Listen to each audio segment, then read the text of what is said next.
Ça a l'air que le week-end commence immédiatement. Rajotte aux commandes pour une demi-heure, bien sûr, où je vous parlerai de noms abracadabrants, comme d'habitude. Faites des découvertes.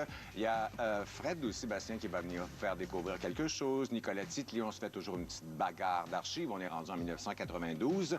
Aussi, on va découvrir le groupe hip-hop québécois Feuilles et Racines. Et commençons tout de suite avec un extrait d'une pièce de la chanteuse allemande Emika.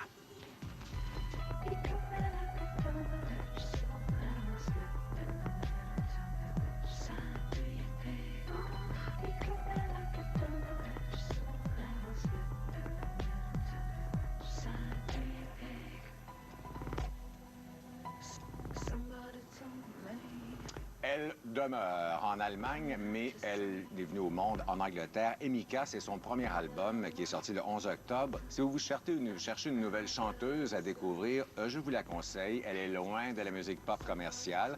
C'est une des premières à nous donner un album complet avec des chansons en dubstep. Il y avait des singles, etc., mais c'est vraiment une des premières, peut-être la première. Il y en a, mes petits jeunes vont me dire ça, là, Fred, tantôt.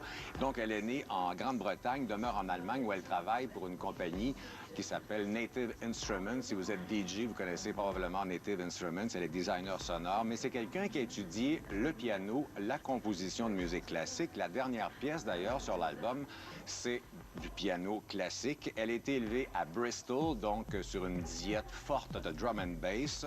Elle s'intéresse aux nouvelles sonorités. Lorsqu'on vient de Bristol, on n'a pas trop le choix.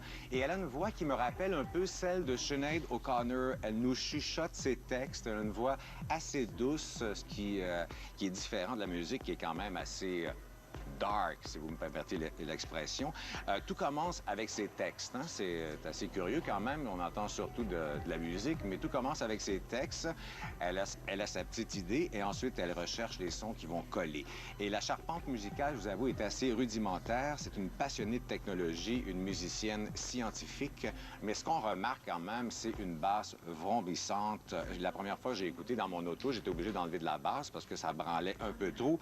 Et c'est un alliage de dubstep et aussi de dub, mais des ambiances assez lugubres et sa voix, comme je disais tantôt, contraste avec ce genre, qui me fait penser à celui de Panty Raid. Ça vous dit quelque chose? Un groupe anglais dubstep fort intéressant.